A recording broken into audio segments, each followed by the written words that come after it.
disais, je m'appelle Prince, j'ai 26 ans et je suis aujourd'hui ici pour vous dire ce que Dieu a fait dans ma vie. Donc, avant de commencer mon témoignage, j'avais quelque chose que je voulais partager avec vous. C'est qu'en fait, avec Dieu, il n'y a vraiment pas de fatalité. Il n'y a rien que Dieu ne puisse pas changer dans nos vies, même quand ça semble impossible. En un instant, en une parole, en une journée, Dieu peut vraiment guérir. Même les choses, les maladies émotionnelles, physiques ou autres. Et il dit dans Matthieu 11, il dit: les sourds entendent, les aveugles voient, les morts ressuscitent, les malades sont guéris, les démons sont chassés, les vies sont transformées au nom de Jésus. Il dira ça aux envoyés de Jean-Baptiste parce qu'il commençait à douter. Il se demandait: est-ce que c'est vraiment toi qu'on attend? Et puis Jésus dira: heureux celui qui n'abandonnera pas la foi en moi. Et on voit aussi dans Luc 1, verset 37 qui dit: car rien n'est impossible à Dieu. Heureux celui qui croit ce que le Seigneur a annoncé. Et je vais donc aujourd'hui vous dire pourquoi moi aussi je crois que Jésus est vivant et qu'il agit encore. En fait, je viens du Rwanda et comme tous les Africains, on était chrétiens, on parlait de Dieu, on parlait de Jésus, on m'amenait à l'église. Et je croyais, mais sans plus. Pour moi, je trouvais ça ennuyant. Enfin, je n'aimais pas vraiment être à l'église. C'était pour quelque chose auquel j'allais penser quand je serais plus vieux. Mais il y a quelque chose qui se passait à chaque fois que ma mère elle me parlait de Dieu. Chaque fois que je me mettais dans des situations, ma mère elle me parlait de Dieu, puis je voyais qu'il se passait vraiment des choses. Et j'ai aussi un parcours d'Afrique jusqu'en Suisse où Dieu nous gardait vraiment avec ma famille. Et quand je suis arrivé à l'adolescence, en fait, je me suis un peu éloigné de tout ça, de l'église. Pour moi, ça, c'était pas trop mon monde. Du coup, j'ai commencé à vivre un peu comme tous les jeunes. J'allais à l'école, puis je voyais des choses que je voyais pas en Afrique. C'est qu'en Afrique, on se faisait taper par les profs quand on faisait des bêtises, et ici, pas du tout. Du coup, moi, je trouvais ça cool de pouvoir faire ce que je voulais. Donc, je me suis engagé dans cette voie. Je faisais vraiment tout ce que je voulais m'habiller comme je voulais, alors que mes parents me refusaient ça. Et je me suis révolté, en fait. Je me suis révolté au final contre tout, contre ma famille, contre la police, contre les gens. Je me suis vraiment senti révolté. Et j'allais toujours plus loin, en fait. J'allais toujours plus loin dans cette révolte. J'ai commencé très tôt à boire, à fumer, à faire la fête, parce que pour moi, j'ai trouvé une certaine liberté. Et sauf que moi, j'avais vraiment pas de limite, en fait. Il y a une certaine liberté qu'on m'avait interdite quand j'étais plus jeune. Du coup, dans mon adolescence, en fait, je l'ai saisi, je l'ai pris de moi-même. Et ça m'a poussé tellement loin, en fait, j'ai fini par commettre des choses encore plus horribles, à commettre des braquages, à me battre. Je me battais assez régulièrement parce que je me sentais fort, je me sentais respecté au travers de tout ça. Et sans me rendre compte, en fait, j'étais en train de me tuer à l'intérieur. Je me tuais moi, je tuais ma famille parce qu'il y a la police qui venait tout le temps chez moi. Et je voyais ma mère vraiment qui en souffrait à cause de ça. Mais elle me parlait toujours de Dieu. Elle me parlait toujours de Dieu. Et puis, je retenais quand même tout ce qu'elle me disait quand elle me parlait de Dieu. Et le temps est passé où vraiment, j'avais plus l'impression d'avoir ma place dans le monde, en fait. Avec tout ce que je faisais, je me sentais tellement coupable, tellement sale, tellement perdu. Je savais plus qui j'étais, je ressentais plus d'amour. J'étais vraiment détruit complètement à l'intérieur, mais sauf que personne ne le voyait.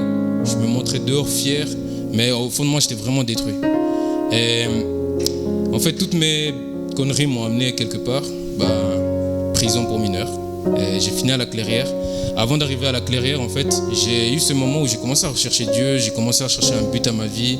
Je me demandais pourquoi je vivais tout ça, je me demandais, je me disais, mais pourquoi? C'est quoi le sens de la vie? Où est-ce que je vais? Et juste avant d'arriver en cellule, justement, j'allais sur YouTube, je regardais des vidéos, des grands de ce monde, d'Einstein qui parlaient de la vie, parlaient des théories, je pense que vous connaissez, de l'univers, du Big Bang. J'ai regardé même des trucs sur Bouddha, vraiment je recherchais Dieu, quelque part, inconsciemment. Puis je me rendais compte que personne n'avait de réponse, en fait. Personne n'arrivait à trouver, il n'y avait que des théories, mais aucune réponse. Alors j'ai un peu laissé, j'ai un peu abandonné. Et c'est au moment, en fait, que je suis arrivé en cellule, que là, vraiment, j'en avais marre. Vraiment, j'en avais marre de la vie. Et je me suis rappelé du Dieu de ma mère. Et c'est à ce moment, en fait, que j'ai crié à Dieu. Que là, je vais vraiment parler. Je me suis dit, là, il n'y a pas le choix, tu es obligé de m'écouter. Et j'ai dit à Dieu, j'ai commencé à me plaindre. Je lui ai dit, écoute, j'ai jamais demandé à ce que tu me crées. J'ai jamais demandé à ce que tu me fasses. Et maintenant, je suis là. Et j'ai détruit toute ma vie. J'ai vraiment dit tout ce que j'avais fait, toutes les bagarres que je faisais tous les week-ends, l'alcool. J'ai vraiment tout amené à Dieu. J'ai dit voilà ce que je fais. Mais j'en ai marre de tout ça. J'ai détruit ma famille. Ma mère elle a failli se suicider à cause de moi. J'ai détruit mon avenir. J'ai détruit tout ce que j'avais. Et je lui dis j'en ai marre. Je ne veux plus vivre. Ou alors, prends ma vie. Prends ma vie et fais-en ce que tu veux. Et en fait, ce qui s'est passé, c'est que j'ai reçu une conviction dans mon cœur à ce moment-là. Comme quelque chose qui me disait, tu ne me connais pas. Et puis je me suis dit, c'est bizarre, comment ça je ne connais pas Dieu? Enfin, on parle tout le temps de Jésus. Et puis je me suis dit, c'est vrai en fait. J'ai entendu parler de lui, mais c'est vrai, je ne le connais pas. Alors moi, à mon tour, j'ai prié, j'ai dit, ok Seigneur, si tu es vraiment là, fais-toi connaître à moi. Et je me suis arrêté sur cette prière-là. Et je crois que c'était un jour après, j'étais en cellule à Neuchâtel, en garde à vue. Il y a un policier, il vient vers moi et puis il me donne une Bible avec un petit livre chrétien. Et il me dit, normalement c'est interdit, mais pour toi c'est exceptionnel. Et puis je me dis, waouh, ok. Et puis moi je prends cette Bible, ce livre, puis de toute façon j'avais rien à perdre, voilà. Puis je me suis rappelé aussi de ma prière. Donc j'ai pris cette Bible, je connaissais rien à la Bible. Je connaissais vraiment rien. Même dans mes pensées, je me dis, mais pourquoi on me donne ça? Et puis au moment où j'ai commencé à lire, en fait, Dieu m'a parlé ouvertement et clairement. Il répondait à toutes les questions que je me posais quelque temps avant. Toutes les questions. Mais ça allait encore beaucoup plus loin que ça en fait. Je me posais, je réfléchissais et il y a une question qui venait dans mon cœur et dans mes pensées. Puis en tournant juste une page, sans savoir où j'allais, il y avait là la question que je me posais sur le moment même avec la réponse juste en dessous. Et j'étais choqué, moi j'étais là, je dis mais qu'est-ce qui se passe? Je regarde les caméras et je me dis mais c'est un truc de fou ce qui se passe là. Je me dis Dieu existe vraiment, enfin vraiment et il me parle.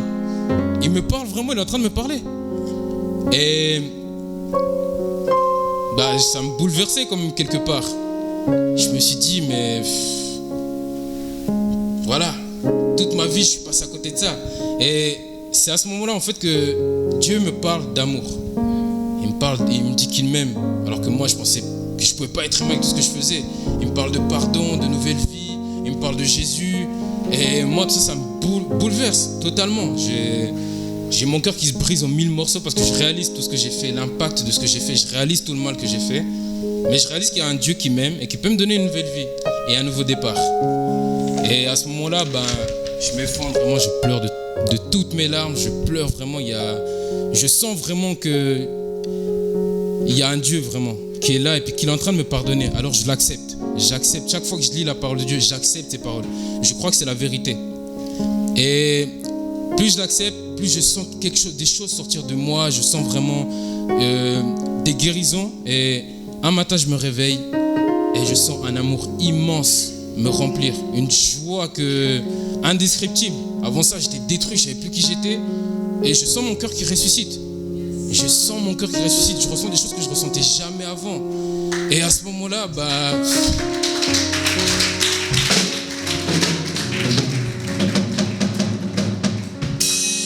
à ce moment-là, c'est comme s'il y avait Dieu à côté de moi. Vraiment, je le sentais. Ma vie elle a commencé à changer. Puis tout le monde autour de moi le voyait. J'étais à la clairière et puis la première chose qui s'est passée, c'est que mes éducateurs ils sont venus, ils ont ouvert la porte. Ils ont dit waouh, vous êtes la seule personne qui souriait depuis tout ce matin dans toutes les portes qu'on a ouvertes. Vous êtes la seule. Même moi, je ne me rendais pas compte que je souriais. Même moi, j'étais envahi vraiment c'était incroyable. Genre, j'avais une petite anecdote, c'est que j'avais toujours la haine contre la police, me mettait les menottes, j'ai commencé à les maudire. Mais c'est juste avant d'arriver à la clairière, il y a un policier qui vient pour me mettre les menottes. Et moi, j'étais prêt à le maudire vraiment de toute mon âme. Mais sauf que cet amour me reprend et je commence à aimer cette personne que je connais même pas. Et je le regarde et il y a un amour qui m'envahit. J'étais en train d'aimer cette personne en me disant Jésus l'aime, tu l'aimes aussi. Et il me regardait mal. Et je commençais à l'aimer. C'était fou. C'était fou. Mais à partir de ce jour-là, vraiment, ma vie a commencé à changer. Dieu me parlait au travers de la prière. Il me faisait comprendre que j'allais sortir de là et qu'on n'aurait rien à me reprocher. Alors que j'avais des chefs d'accusation de plein de conneries que j'avais fait. Mais on me dirait non, tu vas sortir de là et on va rien te reprocher. Et pendant mon séjour, j'ai fait 3 mois. Mes éducateurs ils me disaient mais qu'est-ce que tu fais là? T'es un modèle, t'as pas à être là. Mais je voyais que c'était Dieu qui me transformait. Moi, je priais, je disais Dieu, moi je peux pas me tenir. Je sais qu'il y aura quelqu'un qui va mal me parler, je vais mal lui parler, on va se battre. Je peux pas me tenir, je suis incapable. Mais il me dit non, on va rien te reprocher. Et c'est vraiment ce que Dieu a fait. C'est qu'il a réussi à me garder, il m'a vraiment tenu. Et c'était incroyable, je me rendais compte qu'en fait, je me trompais toute ma vie. Et même en sortant de là, ma vie elle a commencé à changer. J'allais à l'église, j'avais dit à Dieu que je ne voulais pas être un religieux, que ce n'était pas pour moi d'aller tout le temps à l'église les dimanches. Mais il me disait non, ça tombe bien, je veux une relation avec toi. Et c'est ce qui s'est passé. Je commençais à aimer Dieu, je commençais à parler de Dieu, c'était même pas religieux, je parlais pas de Dieu parce qu'il faut croire en Dieu, je parlais parce qu'il avait changé ma vie. Et j'allais à l'église, pas parce que j'étais religieux, mais parce que j'aimais Dieu.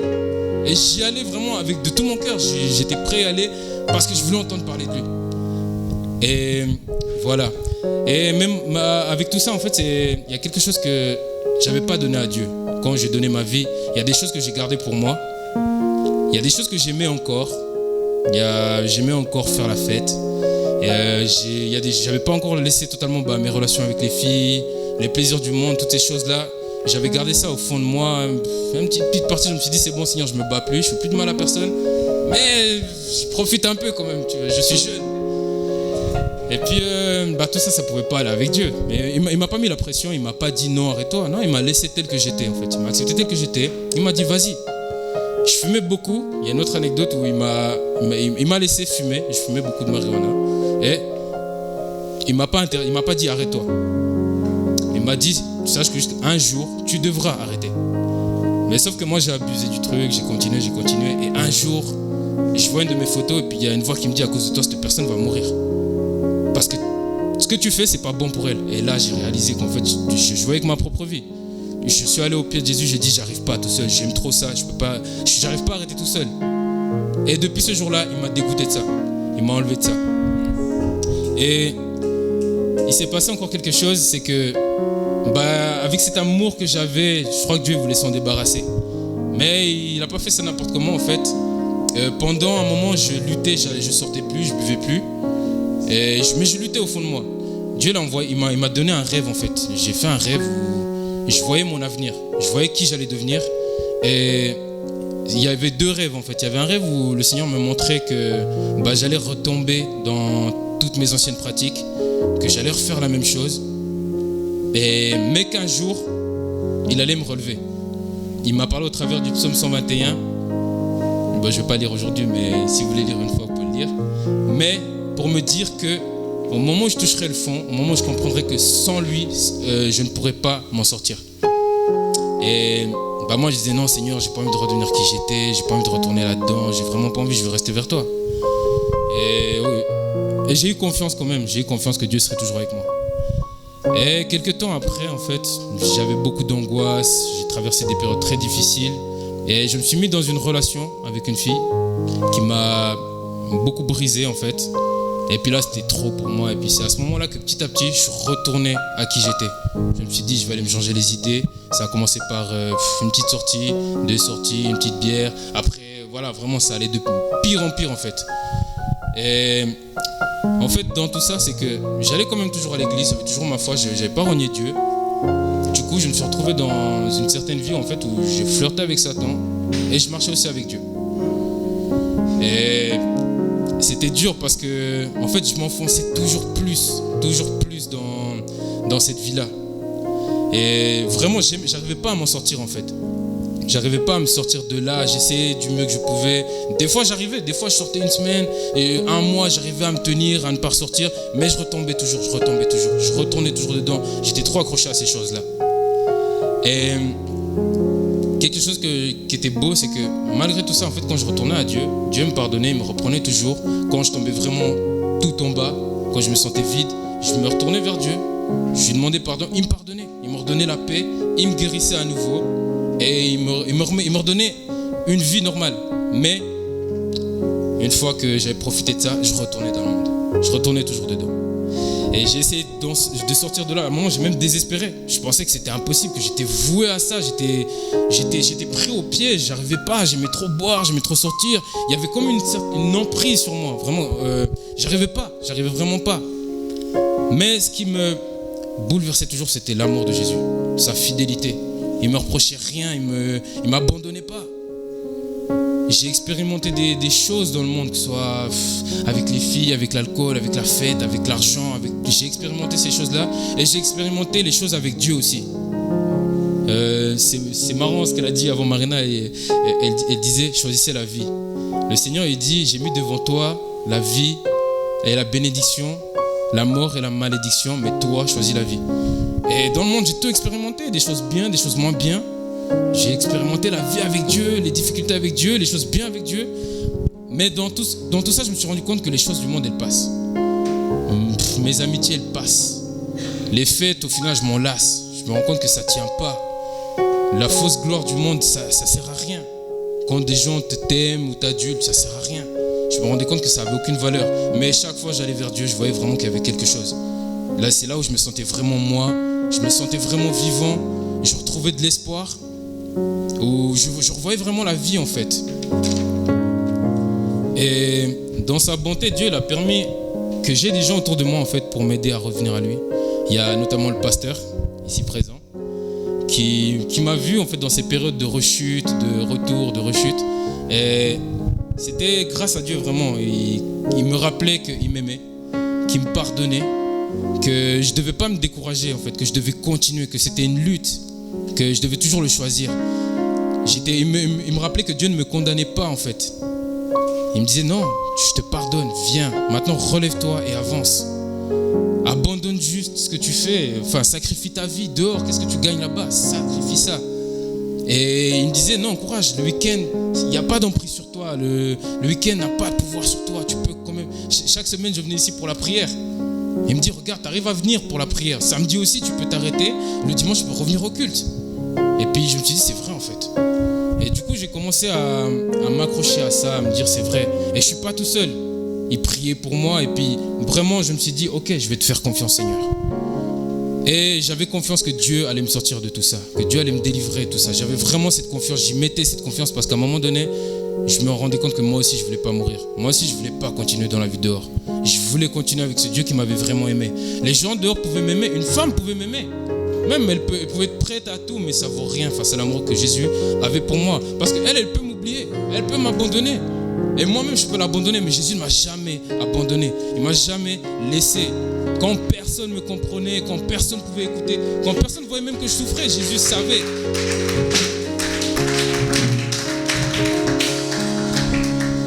Et c'est pour ça que j'ai compris pourquoi je voulais suivre Jésus. Et il y a un mois, en fait, il y a vraiment un mois, enfin c'était progressif. Progressivement, je m'accrochais, je continuais. Et il y a un mois, je prenais du temps avec Dieu, en priant, en lisant sa parole. Je lui demandais de me parler vraiment, de me parler ouvertement. Et je suis tombé sur un livre qui s'appelle Le cœur de l'homme.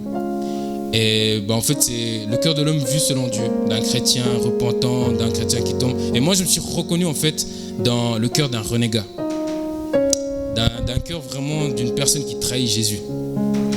Et ça m'a fait mal, Je me suis rendu compte que je servais Satan plus que Dieu, alors que je me disais, ouais, j'aime Dieu, voilà, mais je servais Satan.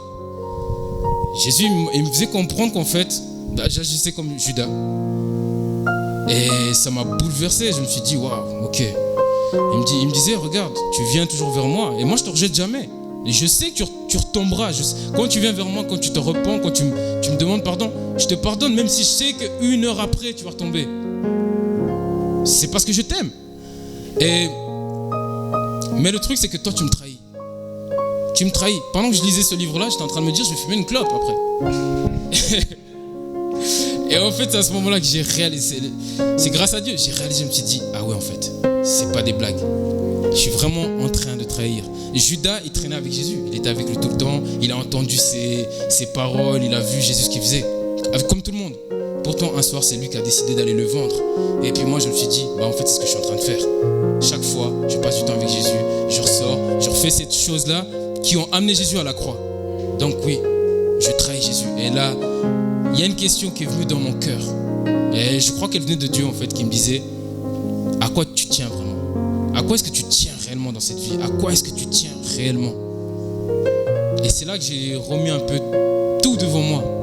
Mes amis, le dehors, la vie. Et je me suis dit, le plus précieux que j'ai vraiment jusqu'à aujourd'hui, c'est Jésus. Mais je me rends compte que oui, c'est vrai, je te trahis. Parce que je dis t'aimer, mais ma vie ne montre pas que je t'aime. Ma vie ne montre en rien que je t'aime. Et là, je me suis mis à pleurer. Vraiment, j'étais bouleversé dans mon cœur. Réellement, j'ai dit non, c'est toi que je choisis. C'est toi que je décide de suivre. Et à ce moment, je me suis levé, j'ai couru. Je me suis rappelé de certains témoignages que j'ai entendus de certaines personnes qui ont décidé de prendre vraiment tout ce qu'ils faisaient en secret, de l'amener devant le pasteur et pour y renoncer. J'ai dit, moi aussi, je veux renoncer à tout ce que je fais. J'ai pris mes clopes, j'ai pris l'alcool. Je voulais mettre au début à la poubelle. J'ai dit, non, je vais aller plus loin que ça. Le Seigneur me disait, aujourd'hui même, je vais te délivrer. J'ai pris tout ça. J'ai pris une feuille d'ailleurs aussi. J'ai écrit toutes les pratiques que je faisais. J'avoue à Dieu que j'étais même tombé dans des drogues alors que je croyais en lui. J'ai mis tout ça par écrit. J'ai dit, je renonce à tout ça. Je ne veux plus être cette personne-là. Et j'ai amené tout ça devant le pasteur et devant l'église pour montrer à Dieu vraiment que c'était mon signe de repentance. Et j'ai reconnu, j'ai dit à Dieu que seul, sans lui, je ne pouvais pas y arriver, que j'avais déjà essayé plusieurs fois par moi-même, que je n'avais jamais réussi. Il fallait qu'il m'aide.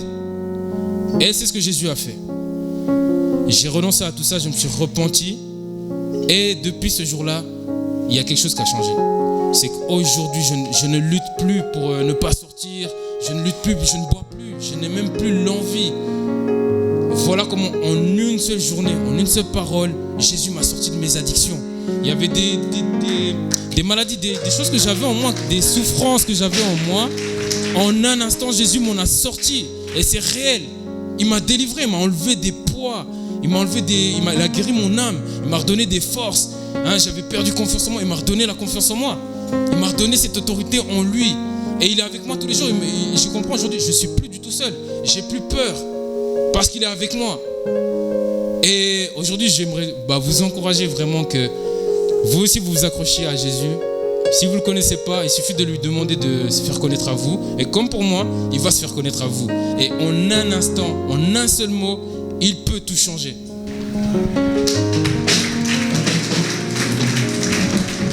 Ça, c'est un témoignage très puissant. Très puissant. Ce qu'on retient dans ce témoignage, c'est que, comme il a dit, il se sentait pris au piège. Et c'est tout ce que ce monde te propose. Regarde comme c'est beau. Tu rentres, boum, la cage se referme sur toi. Ça se referme sur toi. Celui qui peut ouvrir cette cage, c'est Jésus seul. C'est Jésus seul.